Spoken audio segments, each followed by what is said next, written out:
नमस्कार, मैं doctor Ramniwas Sharma Raman YouTube channel पर केमिस्ट्री का यह विशेष सेशन लेकर के बच्चों आपके सामने आप सभी बच्चों का, सभी लर्नर्स का कॉम्पिटिटिव एग्जाम के साइंस और टेक्नोलॉजी के सेशन में बहुत बहुत स्वागत है। आज केमिस्ट्री के इस सेशन में हम तत्वों के प्रकार, जैसा कि आप जानते हो कि SPDF ब्लॉक में कौन कौन से तत्व किस आधार पर व्यवस्थित किए गए, आज इनके लक्षणों के बारे में आपको बताएंगे। इस पर डिस्कशन करेंगे थ्योरेटिकल, और हमेशा की तरह 5 सवाल आपसे सेशन के अंत में पूछेंगे। सेशन के अंत में जो सवाल होंगे वो सवाल इसके पहले वाले लेक्चर के आधार पर होंगे। आपको ध्यान ये रखना है कि जब थ्योरेटिकल डिस्कशन हमारा चल रहा हो तो उस समय आपको जो ज़रूरी लगे उसका नोट्स बनाते रहिए।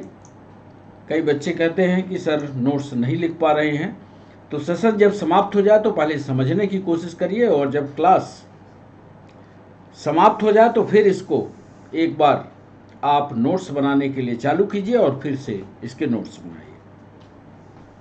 टू द पॉइंट, आज हम आपको तत्वों के प्रकार आवर्त सारणी के आधार पर कौन कौन से बांटे गए, क्या क्या उनके लक्षण थे, इस पर कॉम्पिटिटिव एग्जाम में बहुत सारे सवाल पूछे जाते हैं।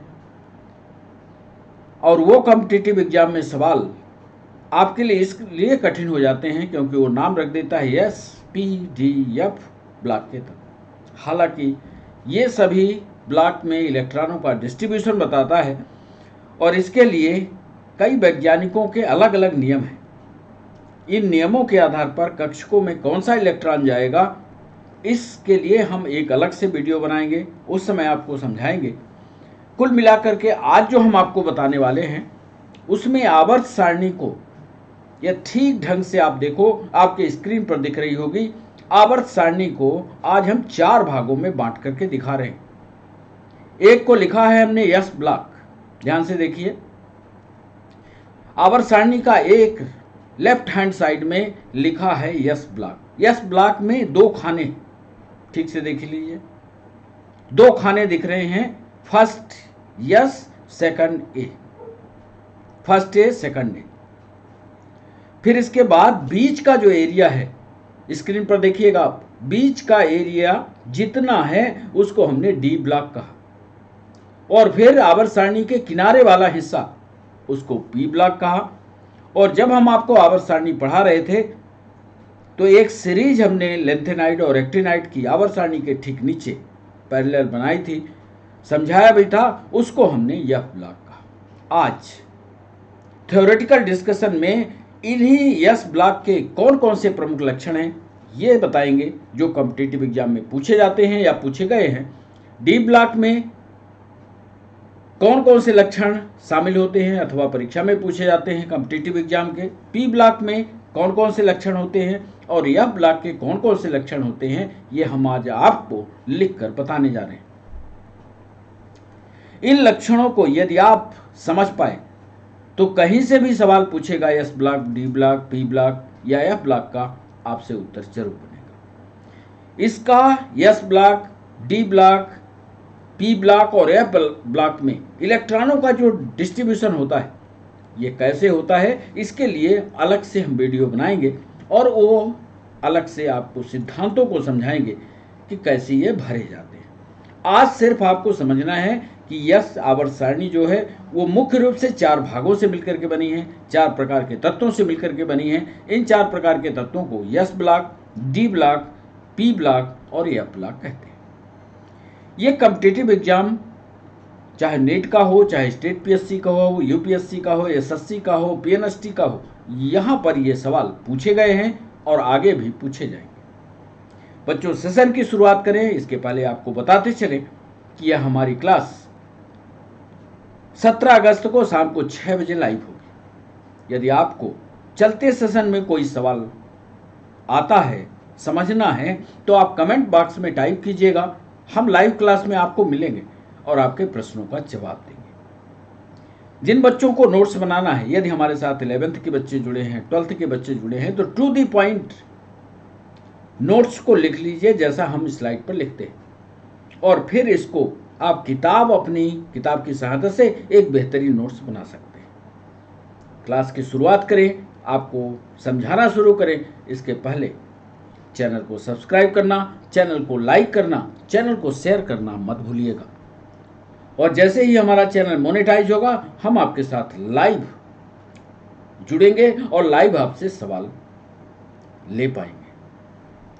तो चलते हैं theoretical discussion and MCQ on types of element SPDF block. तो सबसे पहले तत्वों का जो वर्गीकरण हुआ आवर्त सारणी को देखते हुए, जैसे आप पहले चित्र में देख रहे हो, इन चित्रों को पहले एक बार और आपको दिखा दें। आपने इलेक्ट्रॉनिक संरचना अच्छे से पढ़ी होगी और ये जानते होंगे कि प्रोटॉन और न्यूट्रॉन नाभिक के अंदर पाए जाते हैं। नाभिक के बाहर इलेक्ट्रॉन चक्कर लगाते हैं। ये इलेक्ट्रॉन जो चक्रण में होते हैं, तो जिसमें सबसे बाहर की कक्ष का जो इलेक्ट्रॉन होता है, सबसे बाहर, ये सबसे बाहर की कक्ष का इलेक्ट्रॉन,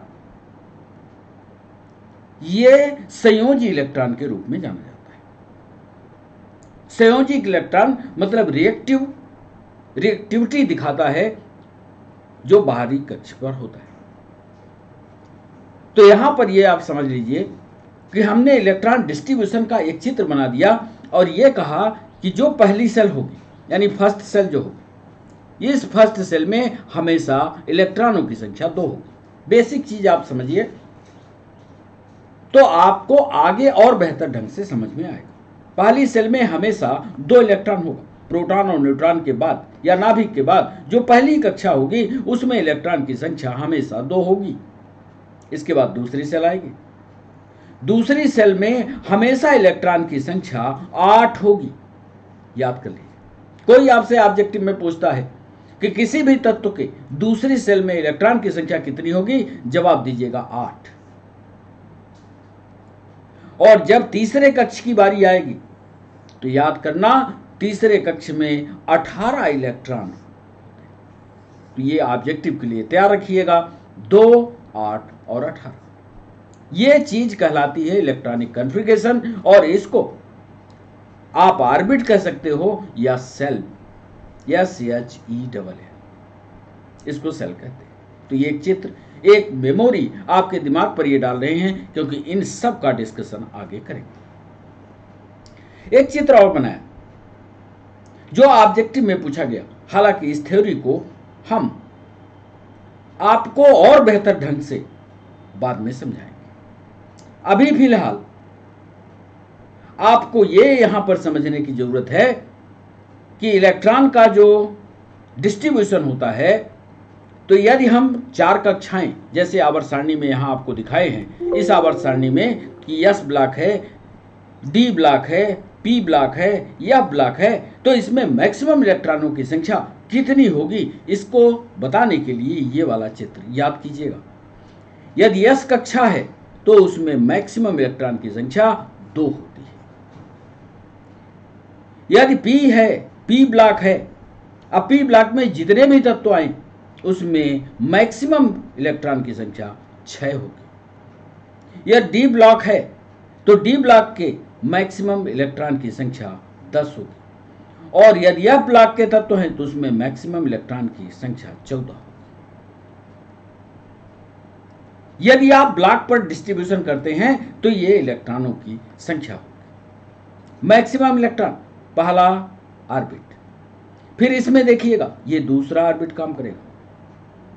तो पहले में पहला ऑर्बिट हो गया, पहला सेल हो गया, फिर दूसरा सेल हो गया, फिर ये देखिए तीसरा सेल हो गया, फिर ये 2 इलेक्ट्रॉन यहां पर हो गए, फिर इसमें चौथा सेल हो गया। फिर कैसे ये इलेक्ट्रॉन का डिस्ट्रीब्यूशन थोड़ा सा समझने की कोशिश करिएगा। हालांकि इसके लिए हम एक नया वीडियो आपके इलेक्ट्रॉन डिस्ट्रीब्यूशन के लिए बनाएंगे।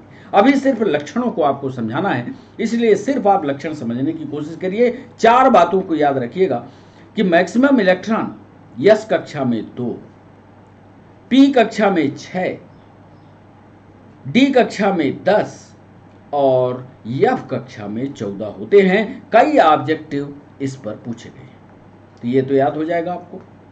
कैसे होते हैं डिस्ट्रीब्यूशन करके अलग से वीडियो बना करके हम इसको आपको समझा देंगे। यह हमारी आवर्त सारणी। आवर्त सारणी को इसके पहले विस्तार पूर्वक हम आपको समझा चुके हैं। हमने hydrogen, lithium, sodium, potassium, rubidium, caesium, francium, ये क्रम एक दिखाया। इधर हमने ग्रुप बनाया और इधर हमने पीरियड बनाए थे। आपको सब पूरी चीज की जानकारी हम दे चुके हैं। हम आपको बता रहे हैं कि ये यस ऑर्बिट है। चलो पहले वाले चित्र पर चलते हैं। यदि यहां पहुंचते हैं तो यस ब्लॉक हमको ये दो लाइनें दिख रही हैं, ध्यान से देखिए। एक ये लाइन हो गई, एक ये लाइन हो गई। तो जो पहली लाइन है यानी ये लिथियम वाली में क्षारीय धातुएं हैं, याद कीजिए। और लिथियम के बाद जिसमें beryllium, magnesium, calcium, strontium, barium और रेडियम आ रहे हैं, इसमें क्षारीय मृदा धातुएं हैं। यानी यस ब्लॉक हमारा दो चीजों से मिलकर के बना हुआ है। आप उधर से देखते रहिएगा, ये यस ब्लॉक है। यही सवाल पीएनएसटी ने पूछा था कि यस ब्लॉक में कौन कौन सी धातुएं रखी गई। उसने ऑब्जेक्टिव में लिखा था सिर्फ क्षारीय धातुएं, सिर्फ क्षारीय मृदा धातुएं।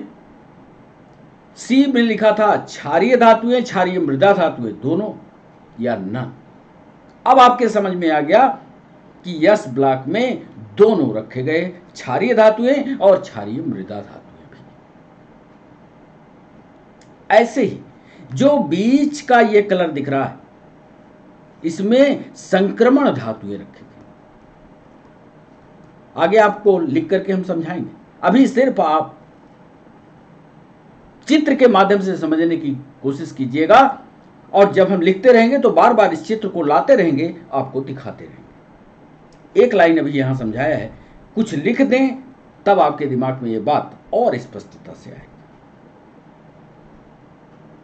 तो चलिए सेशन की शुरुआत करते हुए, पहला जो तत्व का प्रकार है वो क्यों बांटा गया,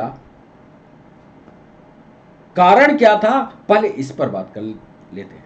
यूपीएससी ने सवाल पूछा था कि तत्वों का वर्गीकरण या तत्वों का प्रकार क्यों किया गया, टाइप्स ऑफ एलिमेंट कैसे बने, क्या कारण था कि तत्व के प्रकार हो गए। एक ही प्रकार के तत्व होते, सभी तत्व क्रिया करते, तो तत्वों का प्रकार, थोड़ा सा गूढ़ सवाल पूछा और वही लाइन हम लिखने जा रहे हैं। पहले हेडिंग डाल लें, तत्वों के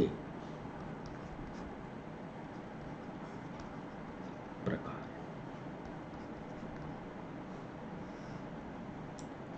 टाइप्स ऑफ एलिमेंट हम लिखने जा रहे हैं। संयोजी इलेक्ट्रॉन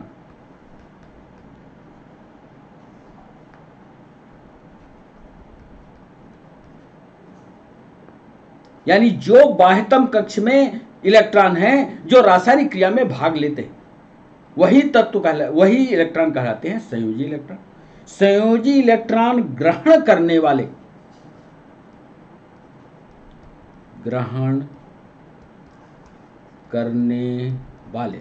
ध्यान से इस लाइन को पढ़िएगा, पहला पॉइंट तो ध्यान से पढ़ लीजिए। संयोजी इलेक्ट्रॉन ग्रहण करने वाले कक्षकों के प्रकार, वही कक्षक एसपीडीएफ कक्षकों के प्रकार के आधार पर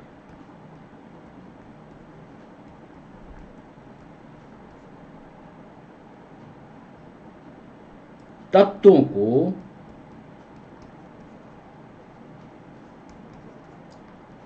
चार श्रेणियों में बांटा गया।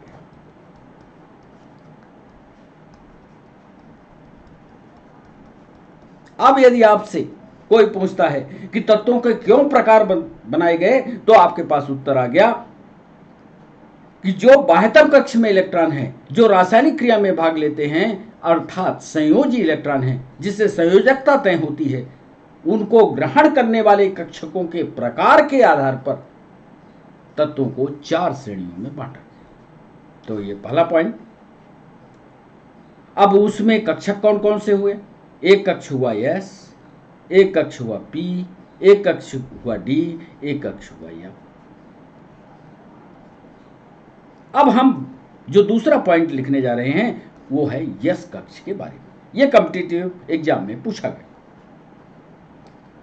आवर्त सारणी में या पीरियोडिक टेबल में देखते जाइएगा, आवर्त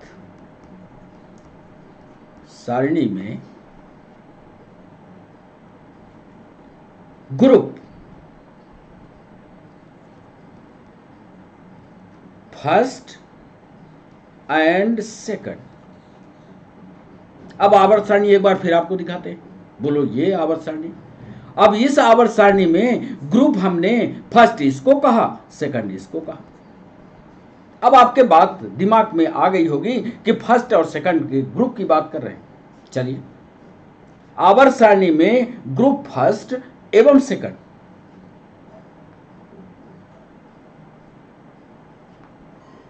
या तो हम इसको ऐसा भी कह सकते हैं, फर्स्ट ए एंड सेकंड ए, कह सकते हैं बच्चों कि नहीं? इस ब्लॉक के तत्व हैं।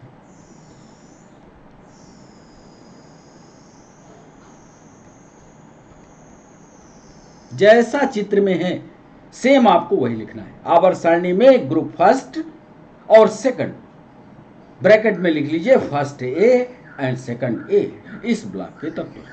आइए पहले वाले चित्र को एक बार देखें। ये ग्रुप में देखिए, जो चीज हमने चित्र पर बनाई है वही चीज हमने उधर लिखा। ये फर्स्ट ए और ये सेकंड। ठीक, चलिए दूसरा पॉइंट, ये ऑब्जेक्टिव में पूछा गया। तीसरा पॉइंट लिख दें, आवर्त सारणी या पीरियोडिक टेबल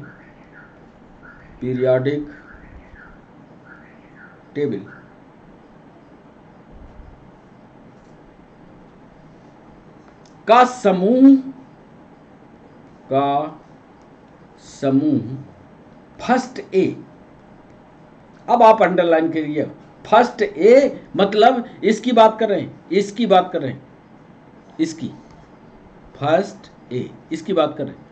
आवर्त सारणी का या पीरियोडिक टेबल का समूह फर्स्ट ए सामूहिक रूप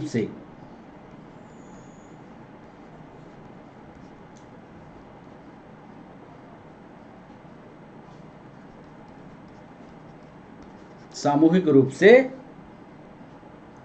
क्षारीय धातुएं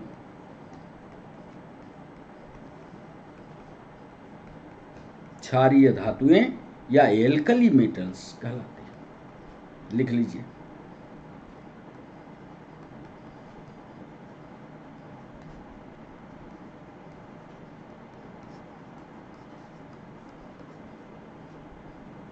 पीरियोडिक टेबल के समूह फर्स्ट को सामूहिक रूप से क्षारीय धातुएं कहा जाता है। यानी ये जो धातुएं आपको दिख रही हैं, lithium, sodium, potassium, rubidium, caesium और फ्रेंसियम, कहीं भी ऑब्जेक्टिव में आएगा आप आंख बंद करके बता देना कि ये सभी की सभी क्षारीय धातुएं या एल्कलाइन मेटल। क्यों क्षारीय कहलाती हैं, इसके लिए अलग से हम लेक्चर लेंगे और आपको बताएंगे कि क्यों इनको क्षारीय धातुएं कहते हैं। चलिए अगला पॉइंट हम लिखने जा रहे हैं, चौथा पॉइंट।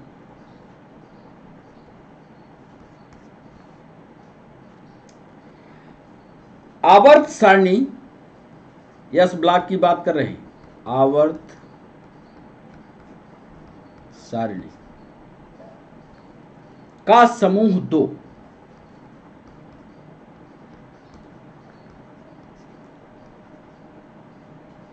सामूहिक रूप से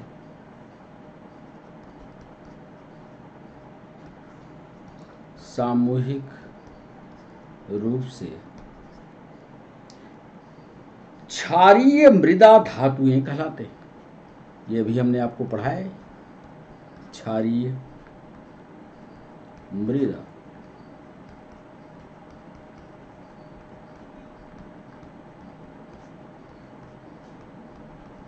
अंग्रेजी में इसको एल्कलाइन अर्थ मेटल कहते हैं। एल्कलाइन अर्थ मेटल कहते हैं। चित्र में भी बताया आपको, ये वाली जो है बेरिलियम मैग्नीशियम वाली लाइन, कैल्शियम स्ट्रांसियम बेरियम और रेडियम वाली लाइन, ये क्षारीय मृदा धातु का। दो लाइन तो आपको दिमाग में चढ़ी गई, याद हो ही गई। पहली वाली लाइन क्षारीय धातुएं और उसके बाद वाली क्षारीय मृदा धातु। अगला महत्वपूर्ण पॉइंट जो ऑब्जेक्टिव में पूछा जाता है, पचमा, यस ब्लॉक के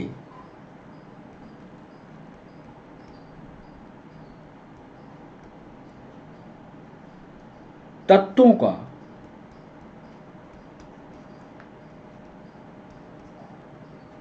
इलेक्ट्रॉनिक कॉन्फ़िगरेशन या इलेक्ट्रॉनिक विन्यास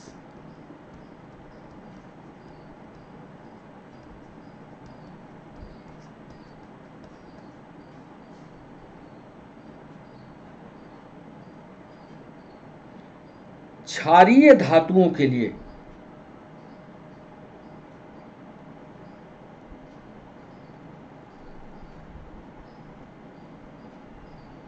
यस ब्लॉक के तत्वों का इलेक्ट्रॉनिक विन्यास क्षारीय धातुओं के लिए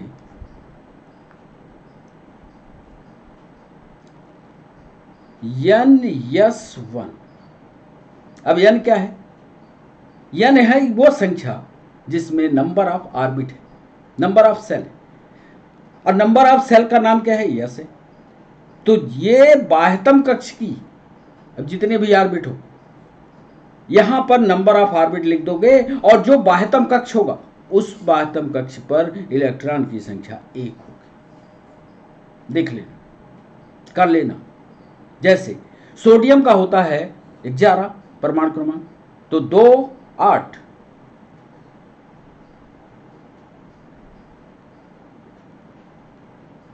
और फिर 2 8 सोडियम का मैनेज करना बाह्यतम कक्ष में, इसमें इलेक्ट्रॉन की संख्या 1 आएगी।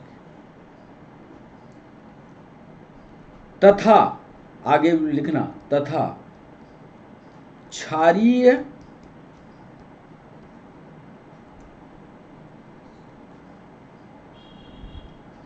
मृदा धातुओं के लिए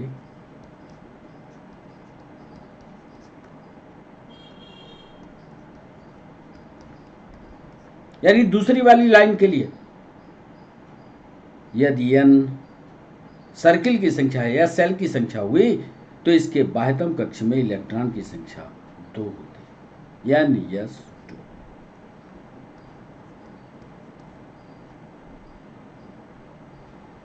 अब जैसे अभी हम कह रहे थे कि सोडियम में 11 होगी, यदि इसका इलेक्ट्रॉन डिस्ट्रीब्यूशन, इसके लिए अलग से लेक्चर लेंगे हम, इलेक्ट्रॉन कॉन्फ़िगरेशन का अलग से पढ़ाएंगे आपको। फिलहाल अभी चूंकि ये फार्मूला आ गया है, यहीं पर इसको समझा देते हैं कि बाह्यतम कक्ष में कैसे इलेक्ट्रॉन होगा। तो जब इलेक्ट्रॉन का डिस्ट्रीब्यूशन कर लोगे तो पहले कक्ष में 2, इसके बाद वाले कक्ष में 8 और बाह्यतम कक्ष में गिन लो, 8 2 10 और 1 4। ऐसे क्षारीय मृदा धातु में जाओगे तो उसका 12 होगा, तो 2 8 2 हो जाएगा।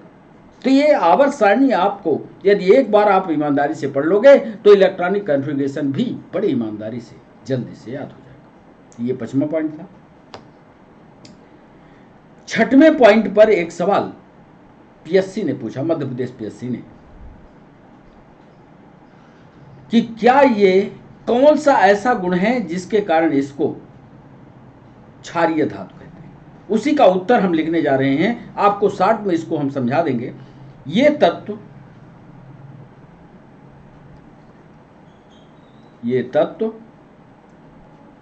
सॉफ्ट होते हैं, नर्म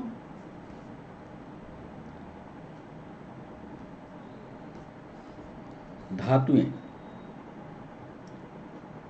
धन विद्युती है, धन विद्युती, यानी इसके ऊपर जो आवेश होगा वो धनायन का होगा, ऋणायन का नहीं, धनायन का होगा। ये तत्व नर्म होते हैं, धन विद्युतीय आवेश वाले होते हैं, तथा क्षारीय ऑक्साइड बनाते हैं।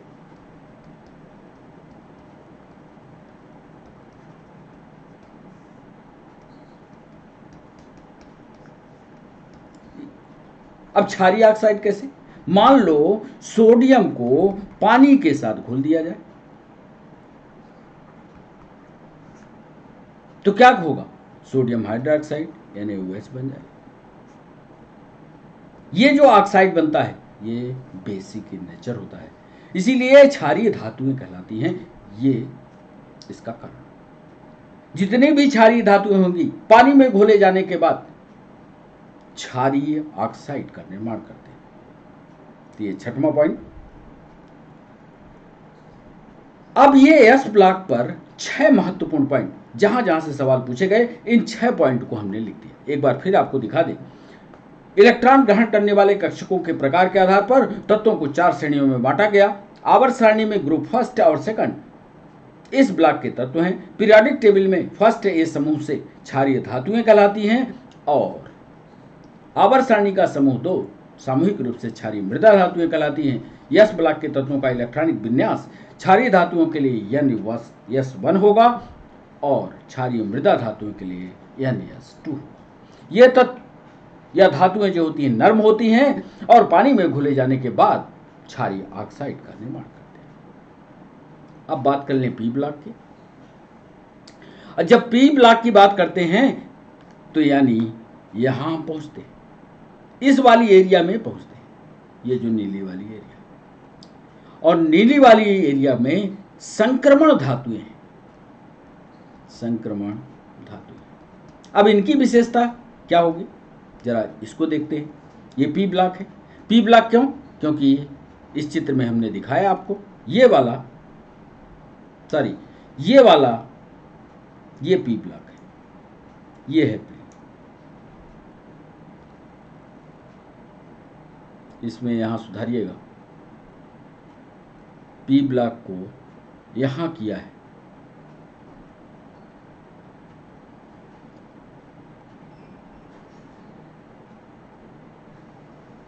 ये वाला एरिया जो होगा ये होगा पी, ये है पी ब्लॉक। अब इसमें अलग अलग कलर पर दिखाया है, पर इसको आप मानकर चलिए ये सारी की सारी पी ब्लॉक है। अब इसके लक्षण हम आपको बताने वाले हैं। अब इसके लक्षण देखिए। आइए 7वें पॉइंट पर। पी ब्लॉक के तत्वों में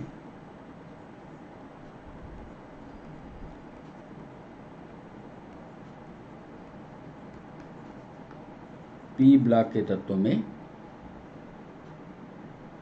अब यस जब कक्षा भर जाएगी तभी ये पी की कक्षा में प्रवेश करेंगे इलेक्ट्रॉन।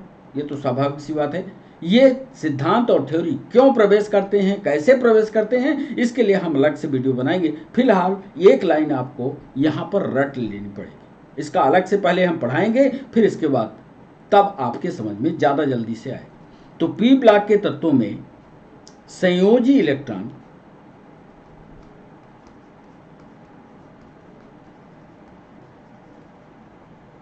इलेक्ट्रॉन पी कक्षक में, पी ऑर्बिट में प्रवेश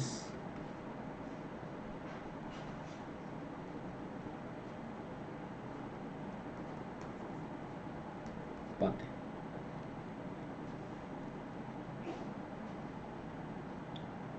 अब इसका फार्मूला एक बार ऑब्जेक्टिव में MPSI की परीक्षा में पूछा गया कि इलेक्ट्रॉनिक विन्यास का फार्मूला क्या है। जरा ये फार्मूला लिख करके 8वें पॉइंट पर यही बता देते हैं। देखिए जरा, आवर्त सारणी में संयोजी कोश का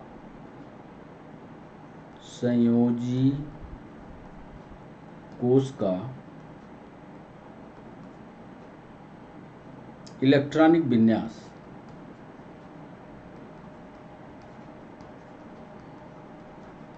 संयोजी कोश का इलेक्ट्रॉनिक विन्यास NS2 तो होगा, क्योंकि मैक्सिमम इलेक्ट्रॉन ये हो गए NS2। NS1 होता तो NS2 में इलेक्ट्रॉन जाता। जब NS1 भरेगा फिर NS2 भरेगा, तब हम लिख ही रहे हैं कि p ब्लॉक के तत्वों में संयोजी इलेक्ट्रॉन p ऑर्बिट में प्रवेश पाते हैं जब NS2 हो जाता है, यानी दूसरा कक्षक उसका भर जाता है। तो NS2 Np, अब p में कितने कक्षक हैं, ये नंबर यहां Np, और p में इलेक्ट्रॉनों की संख्या 1 से 6 तक होती है, ध्यान रखना 1 - 6 होती है। ये फार्मूला याद रखिए। p कक्ष में इलेक्ट्रॉनों की अधिकतम संख्या 6 होगी, ये नोट करिए। चित्र हमने दिखाया है उधर, कई बार उस चित्र को आपको समझाया भी। आइए फिर से दिखाते, ये देखिए मैक्सिमम इलेक्ट्रॉन की संख्या p कक्षक में कितनी होगी, ऑब्जेक्टिव में पूछा गया है, 6 होती है, बता लोगे। चलिए 8वां पॉइंट,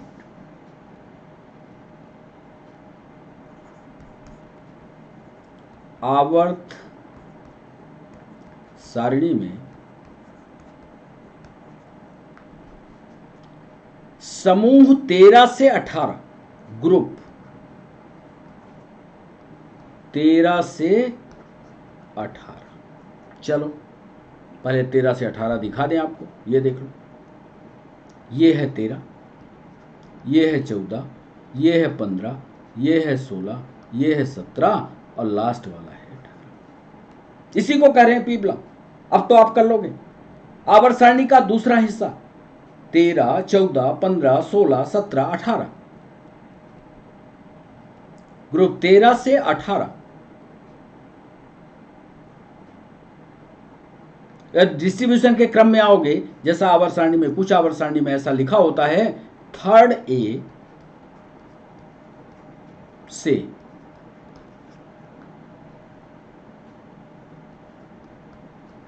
8th A तक p ब्लॉक के तत्व व्यवस्थित। बड़ा इंपॉर्टेंट पॉइंट है 8वां। आवर्त सारणी में ग्रुप 13 से लेकर के ग्रुप 18 तक आवर्त सारणी में p ब्लॉक के तत्व रखेंगे, यही ऑब्जेक्टिव में पूछता है। इससे ज्यादा और गहराई में नहीं जाएगा। PNST में एक आध सवाल गहराई में पूछे गए, जिसको हम अगले पॉइंट में लिखने जा रहे हैं। 9वां पॉइंट,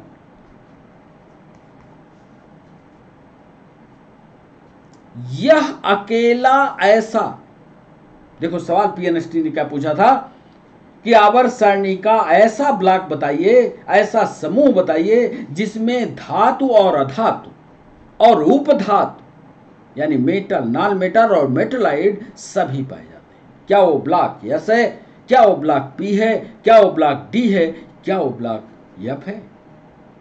यही सवाल PNST ने पूछा था। इसी पॉइंट को हम 9वें पॉइंट में लिखने जा रहे हैं कि यह अकेला ब्लॉक है, यह अकेला ब्लॉक है जिसमें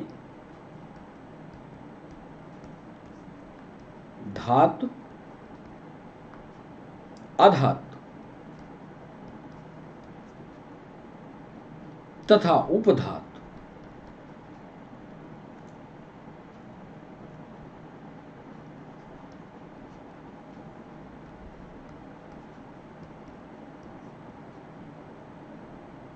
सभी पाए जाते हैं।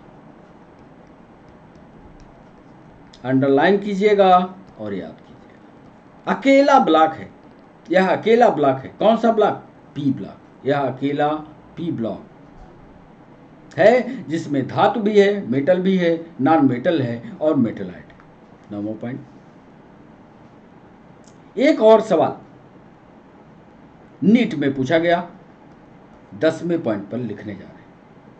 हो सकता है अभी ये 10वां पॉइंट आपको समझ में ना आए, लेकिन अगला एक वीडियो जो हम तैयार कर रहे हैं, जो अगला वीडियो लाएंगे, उसको पढ़ने के बाद इस पॉइंट को समझिएगा, तब आपको समझ में आएगा। 10वां पॉइंट देखिए, इस ब्लॉक के भारी सदस्य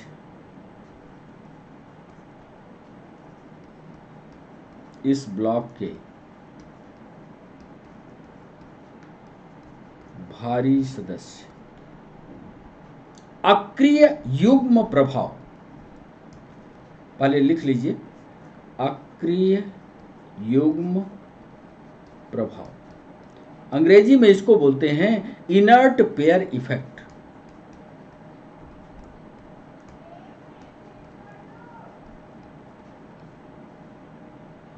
अर्थात है क्या ये, अर्थात इनमें निम्न संयोजकता, अर्थात इनमें निम्न माने छोटी, निम्न संयोजकता अधिक स्थायी है।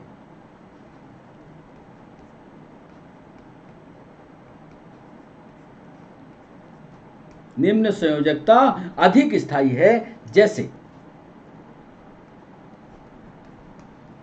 उदाहरण भी दे रहे हैं आपके समझ में, थोड़ा लाइन को रुक रुक के पढ़िएगा, तुरंत दिमाग पर आपके समझ आएगा।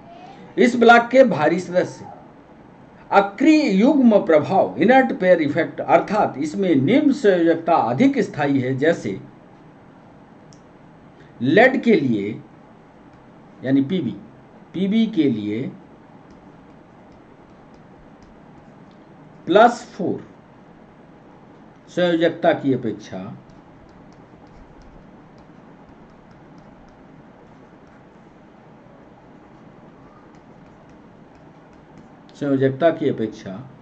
+2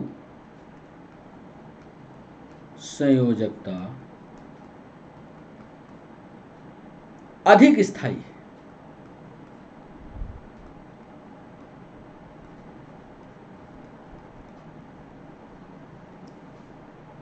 इसी प्रकार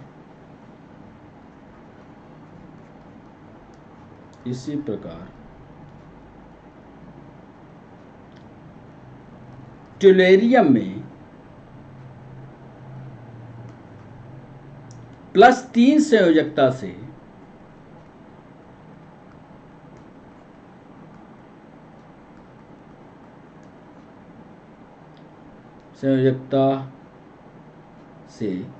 +1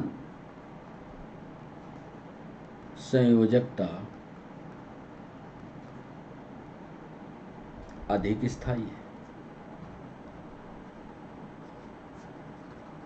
अब आपके दिमाग में ये थोड़ी लंबी लाइन हो गई तो ये बोझ बनती होगी, हम आपको सरलता से समझाते हैं। एक ब्लॉक है, उसकी में एक की ब्लॉक इनर्ट पेयर इफेक्ट दिखाता है। इनर्ट पेयर इफेक्ट एक परिभाषा है जिसको अगले वीडियो में हम शामिल करेंगे। अभी सिर्फ बैलेंसी की बात करें। बैलेंसी क्या, जैसे मान लीजिए ये नाभिक है, ये बाह्यतम कक्ष है, और ये जिसके साथ क्रिया कर रहा है उसका ये नाभिक है, इसका ये बाहरी कक्ष है। यहां पर जो इलेक्ट्रॉन होगा अथवा यहां पर जो इलेक्ट्रॉन होगा जो आपस में क्रिया करेंगे, यही संयोजक इलेक्ट्रॉन कहलाएंगे और यही इसकी संयोजकता भी होगी। यदि इसके बाह्यतम कक्ष में एक इलेक्ट्रॉन रिएक्शन में क्रिया कर भाग ले रहा है तो बच्चों याद रखना उसकी संयोजकता 1 होगी। आप समझ गए हो? यहां यह कह रहा है कि जिसके पास 1 इलेक्ट्रॉन है, इनर्ट होने के लिए 8 इलेक्ट्रॉन की जरूरत होती है, आप जानते हो। तो 1 इलेक्ट्रॉन वाला ज्यादा भूखा होगा, ज्यादा सक्रिय होगा कि नहीं? क्योंकि उसको ज्यादा भूख लगी होगी, 7 इलेक्ट्रॉन पाने के लिए वो तड़प रहा होगा। यदि किसी के पास मान लो 5 इलेक्ट्रॉन है, उसको अक्रिय होने के लिए 3 इलेक्ट्रॉन की जरूरत है, तो उसका काम चल रहा है, मतलब आधा पेट उसका भरा हुआ है। नियम यह है कि एक जिसके पास है वो ज्यादा भूखा है, ज्यादा सक्रिय दिखेगा। लेकिन इनर्ट पेयर इफेक्ट यह कहता है कि लेड के लिए +4 संयोजकता की अपेक्षा +2 संयोजकता अधिक स्थायी है। इसके लिए अलग वीडियो बनाएंगे, विस्तार से आपको चित्र के द्वारा समझा देंगे। फिलहाल आपके मन में ये न रह जाए लेड के लिए कि आप समझ नहीं पाए। लेड के केस में ये याद रखिएगा कि +2 ज्यादा स्थायी है +4 की तुलना, जबकि होना क्या चाहिए था, +4 ज्यादा स्थायी हो, +2 कम। तो ये पॉइंट 10वां नीट में पूछा गया, इसको याद रखिए।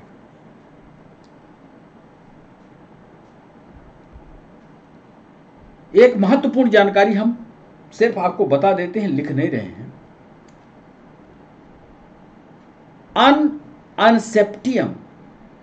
अनसेप्टियम हाल ही में खोजा गया सबसे भारी रासायनिक तत्व है जिसका परमाणु क्रमांक 117 है। यदि आप लिख रहे हो तो लिख लीजिए। अनसेप्टियम हाल ही में खोजा गया एक सबसे भारी रासायनिक तत्व है जिसका परमाणु क्रमांक 117 है तथा जिसे आवर्त सारणी के 17वें समूह का सदस्य माना गया है। और 5 हैलोजन कौन? फ्लोरीन, क्लोरीन, ब्रोमीन, आयोडीन व स्टेटिन के नीचे रखा गया है। यह भी सवाल यूपीएससी ने पूछा था। इसका संश्लेषण सर्वप्रथम डुबना, रूस, अमेरिका और रूस के संयुक्त प्रयासों से 2010 में किया गया। जीके का भी सवाल। कहां हुआ? इसका संश्लेषण सर्वप्रथम डुबना में, रूस, अमेरिका और रूस के संयुक्त प्रयासों से 2010 में इसका संश्लेषण हुआ। सन 2014 में जर्मनी के जीएसआई हैमल्टोस सेंटर में भी 2010 के प्रयास को दोहराने का दावा किया है। अनसेप्टियम तत्व का अस्थायी नाम है। इसे सामान्यतः 117 तत्व भी कहते हैं। याद हो गया? लिख लिया आपने? इसका दूसरा नाम अनसेप्टियम का दूसरा नाम 117 तत्व भी है। लिख लीजिएगा, क्योंकि ज्यादा लिखने में हाथ दर्द करता है। तो ये महत्वपूर्ण जानकारी 10वें पॉइंट पर थी। बच्चों 11वां पॉइंट, ये जो जानकारी हमने दी वो पी ब्लॉक की थी। अब बारीक बात कर लेते हैं डी ब्लॉक की 11वें पॉइंट पर। अब डी ब्लॉक कहां है? पहले तो ये आवर्त सारणी में देख लें। आवर्त सारणी में डी ब्लॉक कहां है? ये है बीचों बीच। ये जो बीच की रचना है जिसको अभी हमने संक्रमण कहा था, उसकी बात करते हैं। थोड़ा सा ध्यान लगाओगे, आवर्त सारणी बहुत सरल हो जाएगी। डी ब्लॉक के एलिमेंट्स, पहला डी ब्लॉक में 11वें पॉइंट में लिख रहे हैं, डी ब्लॉक के तत्वों को, डी ब्लॉक के तत्वों को संक्रमण तत्व कहा जाता है।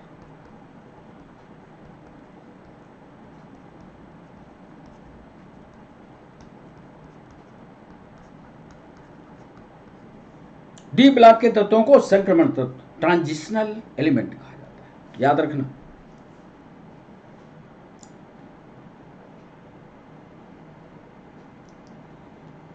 दूसरा, क्यों इनको डी ब्लॉक में रखा गया? 12वें पॉइंट पर लिख लें। क्योंकि संयोजी इलेक्ट्रॉन या जो बाह्यतम कक्ष के इलेक्ट्रॉन हैं, जो रिएक्टिव इलेक्ट्रॉन हैं, वो अब डी ब्लॉक में प्रवेश कर जाते हैं, इसीलिए इनको डी ब्लॉक की श्रेणी में रखा जाता है। 12वें पॉइंट पर आप लिखने जा रहे हो, डी ब्लॉक तत्वों में,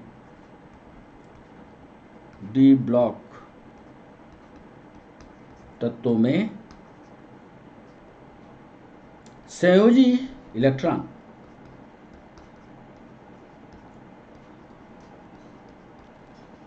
इलेक्ट्रॉन डी कक्षक में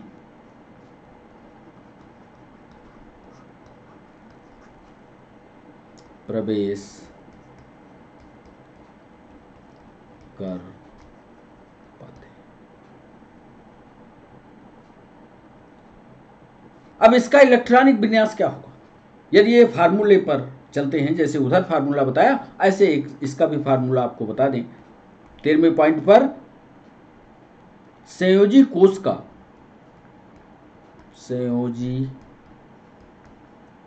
कोष का इलेक्ट्रॉनिक विन्यास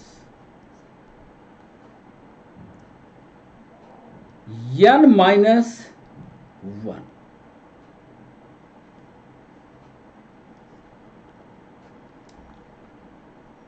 और डी कक्ष में यदि प्रवेश किया तो उसमें मैक्सिमम इलेक्ट्रॉनों की संख्या 10 और NS 1-2 होता है। थोड़ा सा समझने की कोशिश करना, इसका अगला एक वीडियो इलेक्ट्रॉन डिस्ट्रीब्यूशन का हम जल्दी लाएंगे, तब आपको समझाएंगे। संयोजी कोश का इलेक्ट्रॉन, यहां पर सिर्फ इतना याद रखो कि डी कक्षक में मैक्सिमम इलेक्ट्रॉनों की संख्या 10 होती है।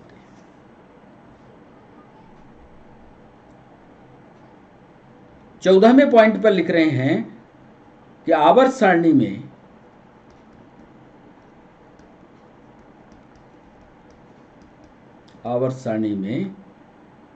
इस ब्लॉक में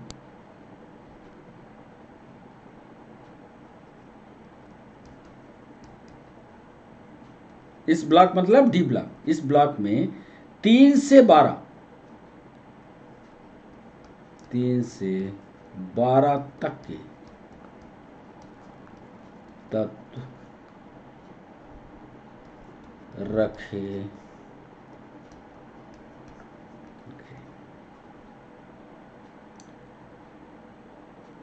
एक महत्वपूर्ण पॉइंट और लिख ले कि संक्रमण धातुओं की 3 श्रेणियां,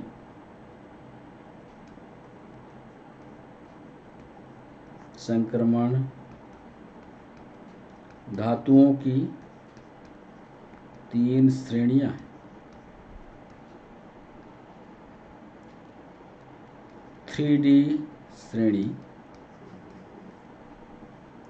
स्कैंडियम से जिंक, स्कैंडियम टू जिंक, ये पहली। फिर 4D श्रेणी,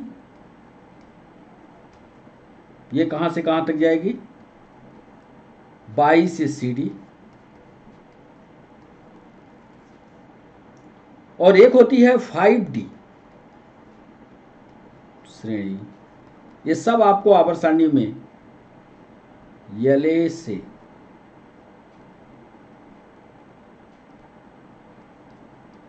HG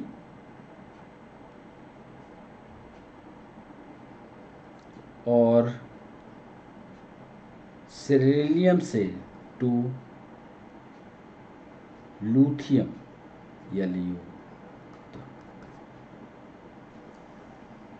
ये श्रेणियां याद रखिएगा। संक्रमण धातुओं की 3 श्रेणियां होती हैं, 3D, 4D, 5D। 3D श्रेणी स्कैंडियम टू जिंक है, 4D बाई टू CD है, 5D जो है लैंथेनियम टू HG है, और उसी के साथ जुड़ा हुआ है सिरिलियम और लूथियम। ये सब नीचे जो आप आवर्त सारणी में नीचे वाला हिस्सा देखते हो ना, ये वाला इसकी बात करें, ये देख लो, ये देख लो, ये यहां तक देख लो। तो ये सारी श्रेणी एक बार आवर्त सारणी आप अपने पास रखना, सामने रखे रहना, और फिर जो हम पॉइंट लिख रहे हैं उसको पढ़ते चलना। अब बात कर लेते हैं यह ब्लॉक की। कौन सा पॉइंट होगा, 16वां पॉइंट होगा।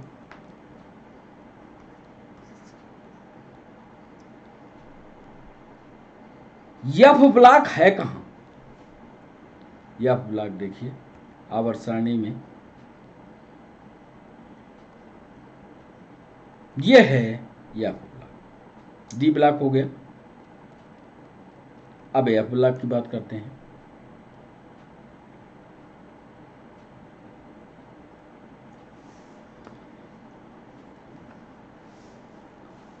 उनको भी संक्रमण तत्व कहा था, इनको भी संक्रमण तत्व ही कहेंगे।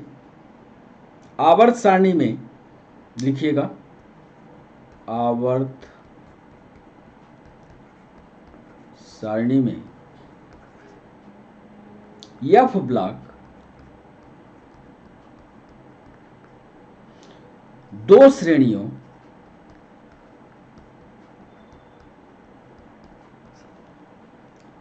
लैंथेनाइट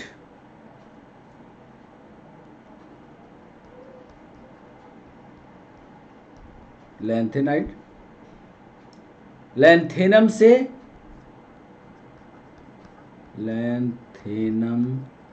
से आगे वाले 14 तत्व, आगे वाले 14 तत्व। लैंथेनम से आगे वाले 14 याद रखिएगा। आवर्त सारणी के एफ ब्लॉक में 2 श्रेणियां, लैंथेनाइट तथा एक्टिनाइट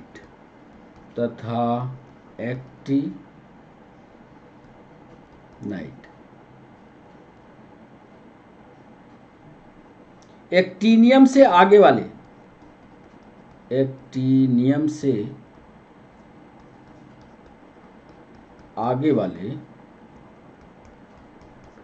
14 तत्व।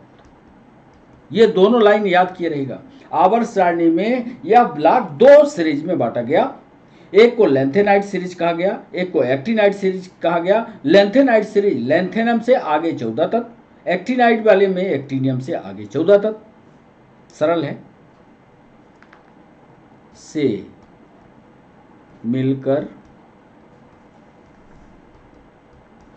बना होता है। चलिए साहब, हो गया। एक और सवाल पूछा गया छत्तीसगढ़ की पीएससी में कि लैंथेनाइट का इलेक्ट्रॉनिक विन्यास निम्न में से कौन सा सही है। वो हम आपको बताने जा रहे हैं। लिख लीजिए पहले लैंथेनाइट का इलेक्ट्रॉनिक कन्फिगरेशन क्या है? 6:5D:0:2। अब एफ की कक्षा में होगा प्रवेश 4F1-40, माने एफ कक्षा में अधिकतम 14 इलेक्ट्रॉन हो सकते हैं। ये यहां से पुष्ट हो। आप इस पर मत जाइए, इसके लिए अलग से हम वीडियो बनाएंगे, अलग से आपको समझाएंगे। ये याद रखिएगा 4F1-40, 1 to 40 होता है। नीट में पूछा गया सवाल कि एक्टिनाइट का इलेक्ट्रॉनिक विन्यास किस प्रकार का होता है। 3 यही लिखे थे फार्मूले। एक में लिखा था इरेगुलर, वही लिखने जा रहे हैं 18वें पॉइंट पर कि एक्टिनाइडों का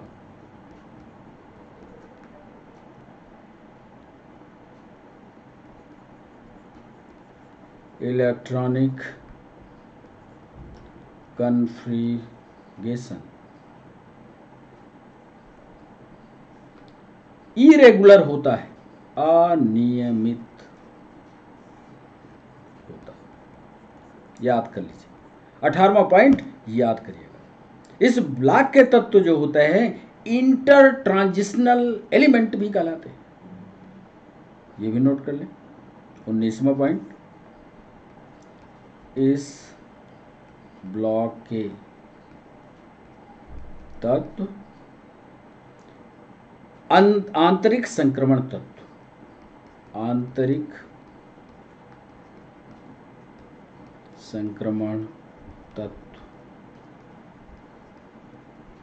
कहलाते हैं, इंटर ट्रांजिशनल एलिमेंट कहलाते हैं। एक चीज और जो यूपीएससी ने पूछा था 20वें पॉइंट में हम लिख दें, यूरेनियम जिसका परमाणु क्रमांक 92 है, यूरेनियम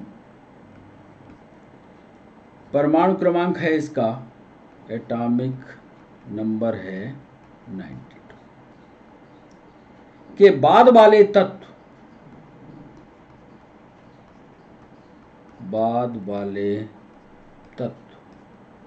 मानव निर्मित है, मतलब मानव ने बनाया, मानव निर्मित है। अतः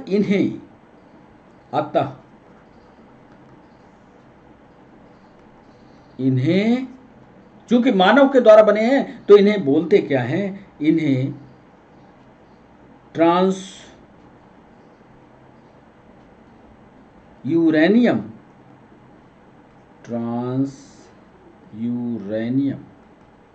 मतलब यूरेनियम का ही चेंज हुआ है, यूरेनियम से ही बनाया गया है, आर्टिफिशियल है। ट्रांस यूरेनियम और सिंथेटिक अथवा सिंथेटिक एलिमेंट भी कहते हैं।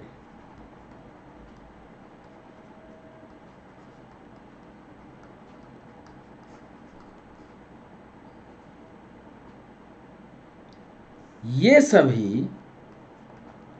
सभी रेडियो एक्टिव या रेडियो सक्रिय तत्व।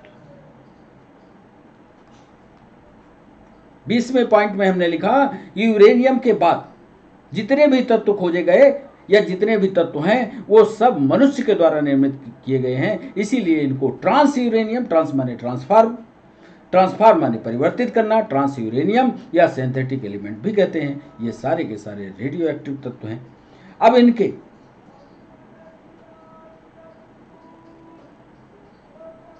उदाहरण कौन कौन से हो सकते हैं? उदाहरण यहीं पर लिख लेते हैं। नेप्टूनियम, आप कुछ के नाम याद करिए। नेप्टूनियम, प्लूटोनियम Pu, एमरेशियम Am, क्यूरेनियम Cm, जैसा हम लिख रहे हैं, हिंदी बोल रहे हैं, हिंदी में आप लिख लीजिएगा। Berkelium BrBk, berkelium. Californium Cf, आइंस्टाइनियम ES और मैंडेलिवियम यानी M40। तीन के प्रमुख उदाहरण याद रखिएगा। तो ये 16वां, 17वां, 18वां, 19वां पॉइंट आवर्त सारणी में यह ब्लॉक 2 श्रेणियों में बांटा गया। लेंथेनाइड, एक्टिनाइड सीरीज में लेंथेनाइड में लेंथेनियम से आगे 14 तत्व और एक्टिनाइड में एक्टिनाइड से आगे के 14 तत्व से मिलकर के बनता है। लेंथेनाइड का इलेक्ट्रॉनिक कॉन्फ़िगरेशन 6s2 5d 0-2 4 या 1 to 14 होता है। एक्टिनाइडों का इलेक्ट्रॉनिक कॉन्फ़िगरेशन इरेगुलर होता है। इस ब्लॉक के तत्व आंतरिक संक्रमण तत्व कहलाते हैं। यूरेनियम के बाद सबसे पहले तत्व मानव निर्मित है, अतः इन्हें ट्रांस यूरेनियम या सिंथेटिक एलिमेंट भी कहते हैं। ये कौन कौन से हैं ये लिख दिया है। तो ये सभी के सभी जो भी तत्व हैं वो रेडियो सक्रिय तत्व कहलाते हैं। इनमें Np, Pu, Am, Cm, Bk, Cf, Es और Amd।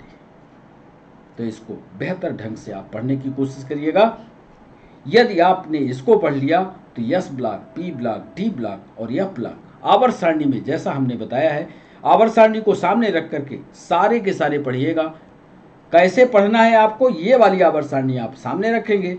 S के गुण, P के गुण, D के गुण, F के गुण यदि आपको याद हो गए तो कॉम्पिटिटिव एग्जाम में आप बेहतर ढंग से इसको कर पाओगे। अब बच्चों बारी है MCQ सेशन। MCQ सेशन के लिए इसके पहले 5 सवाल हम पूछें। आपको बताते चलें कि आज भी जो सवाल हमने तैयार किया, चूँकि इसके पहले वाले वीडियो में आवर्त सारणी हमने पढ़ाई है, उन्हीं 5 सवालों को, आवर्त सारणी से जुड़े हुए 5 सवालों को हम आपसे सामने रखेंगे। अब आप देखिए कि कितने सवाल आपसे बनते हैं। पहला सवाल आपके स्क्रीन पर बच्चों ये रहा।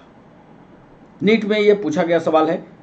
पहला सवाल, हेनरी मोजले ने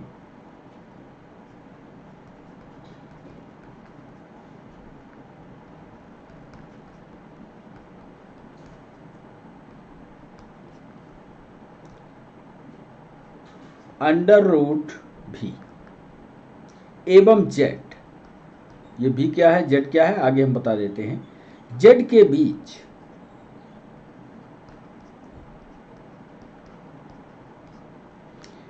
ग्राफ खींचा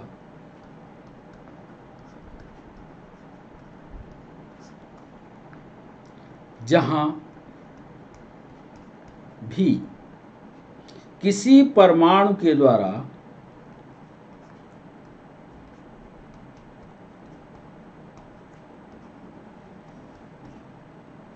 उत्सर्जित एक्स किरणों की आवृत्ति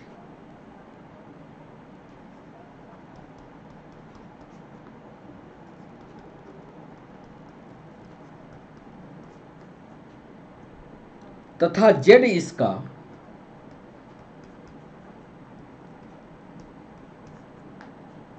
परमाणु क्रमांक है।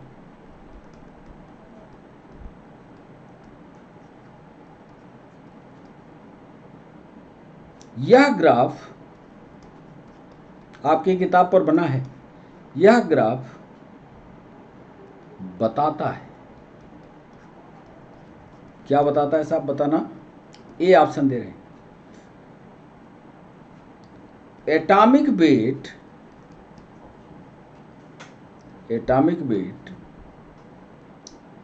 किसी तत्व का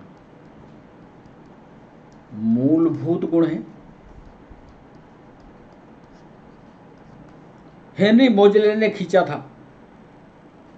आवृत्ति और एटॉमिक नंबर के बीच ग्राफ दर्शाता क्या है? एटॉमिक वेट किसी तत्व का मूलभूत गुण है। बी, एटॉमिक नंबर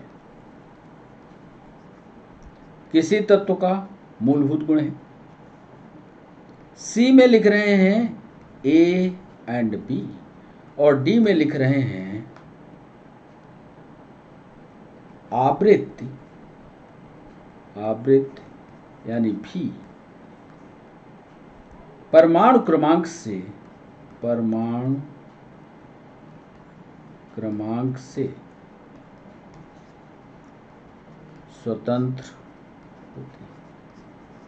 बड़ा बढ़िया सवाल है, नेट में पूछा गया। हेनरी मोजले ने अंडरवुड भी एवं जेड के बीच ग्राफ खींचा। जब भी किसी परमाणु की आवृत्ति है, जेड इसका एटॉमिक नंबर है, यह ग्राफ क्या बताता है? दूसरा सवाल आधुनिक आवर्त सारणी के संबंध में है। आधुनिक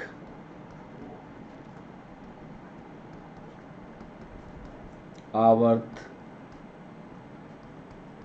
सारणी के संबंध में निम्न में से कौन सा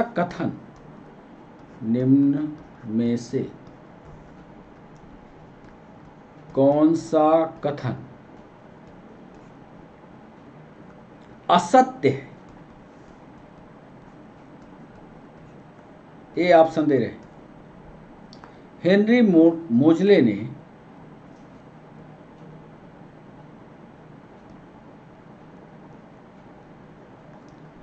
मोजले ने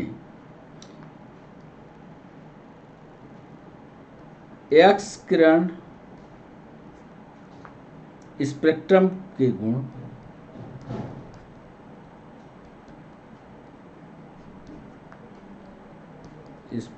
के गुण की नियमितताओं का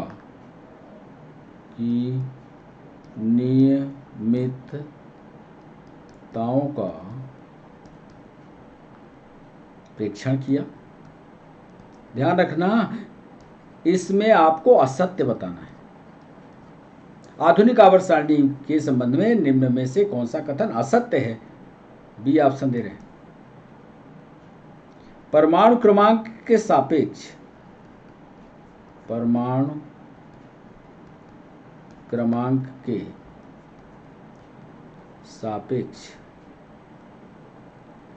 उत्सर्जित एक्स किरण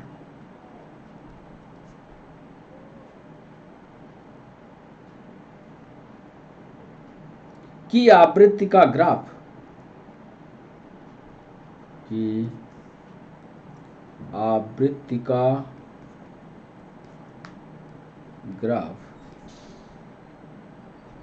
एक सीधी रेखा के रूप में होगा।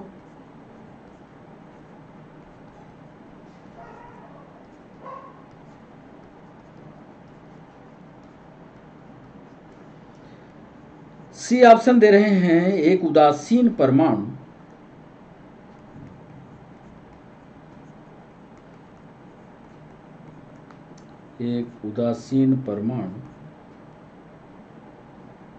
में न्यूट्रॉनों की संख्या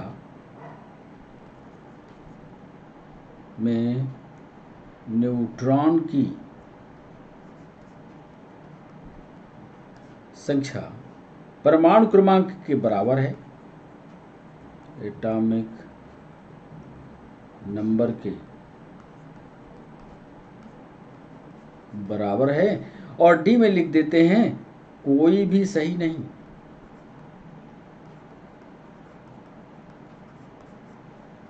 आधुनिक आवर्त सारणी के संबंध में निम्न में से कौन सा कथन असत्य है?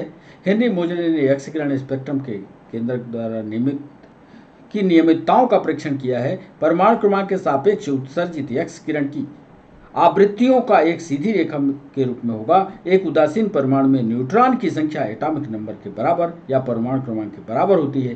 कोई भी सही नहीं है। बच्चों, तीसरा सवाल, आवर्त सारणी में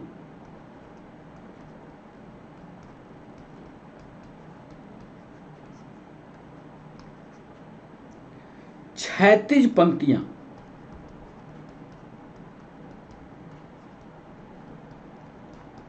पंक्तियां का मतलब हॉरिजॉन्टल, ऐसे ऐसे, हमारा हाथ देखो, ऐसे ऐसे हॉरिजॉन्टल एवं ऊर्ध्वाधर स्तंभों को,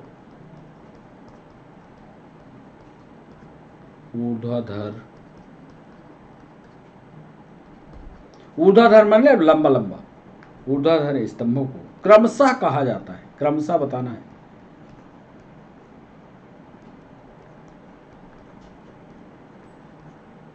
ए ऑप्शन दे रहे हैं, आवर्त और समूह।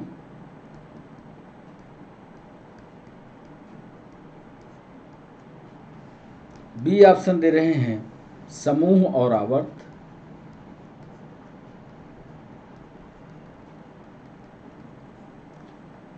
सी ऑप्शन दे रहे हैं श्रेणी और आवर्त।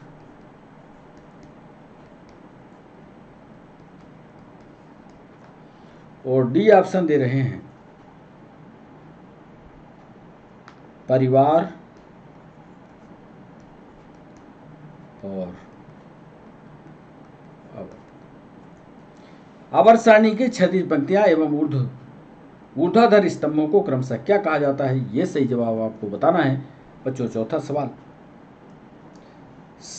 समान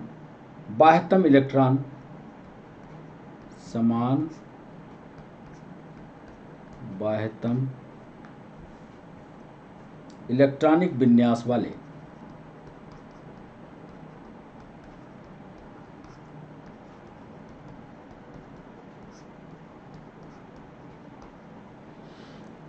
सामान्य बाह्यतम इलेक्ट्रॉनिक विन्यास वाले तत्वों को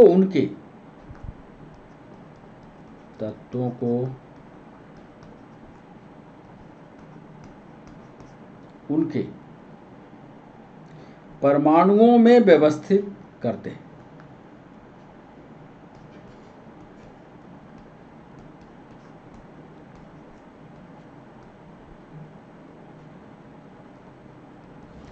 व्यवस्थित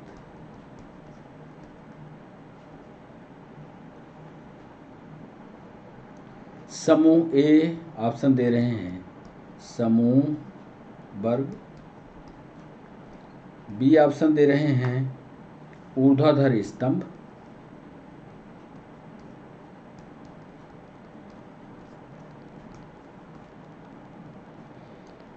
तीसरा है फैमिली, या जिसको परिवार कह सकते हैं। और डी है सामान्य बाह्यतम इलेक्ट्रॉनिक विन्यास वाले तत्वों को उनके परमाणुओं में व्यवस्थित करते हैं। समूह या वर्ग में, ऊर्ध्वाधर स्तंभ में, परिवार में, या सभी में व्यवस्थित किया जा सकता है। और बच्चों, आज के सेशन का अंतिम सवाल अब आपके सामने। मेंडलीफ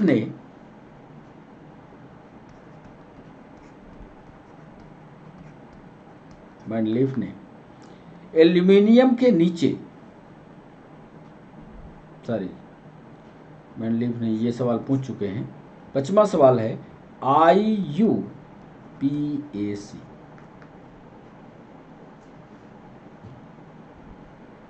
SSC में सवाल पूछा गया और नर्सिंग में भी पूछा गया। IUPAC के अनुसार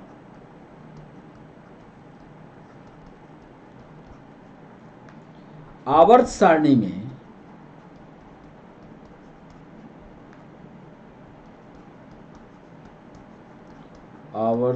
में कुल समूह एवं आवर्त, कुल समूह यानी ग्रुप एवं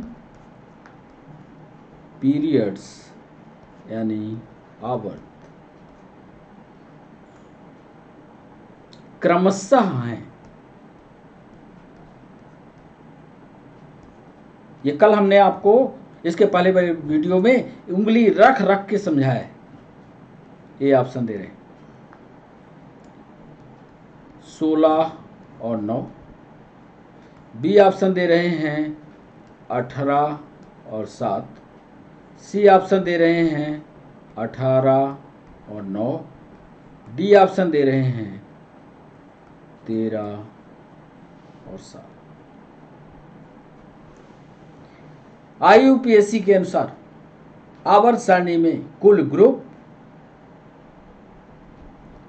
समूह एवं पीरियड यानी आवर्त की संख्या क्रमशः क्या होगी। तो ये 5 सवाल बच्चों। अब बारी है आपको उत्तर बताने की। बहुत सारे उत्तर तो आज आपने कर लिए होंगे, आज टिपिकल सवाल नहीं थे, आपने आवर्त सारणी पढ़ी रही होगी। तो पहले सवाल का जवाब था कि हेनरी मोजले ने आवृत्त और परमाणु क्रमांक के बीच में एक ग्राफ खींचा। वही ग्राफ के आधार पर उन्होंने ये बताया कि परमाणु क्रमांक जो होता है वो इसका मौलिक गुण है, यानी एटॉमिक नंबर परमाणु क्रमांक। सही जवाब होगा बी। दूसरा सवाल, आधुनिक आवर्त सारणी के संबंध में निम्न में से कौन सा कथन असत्य है।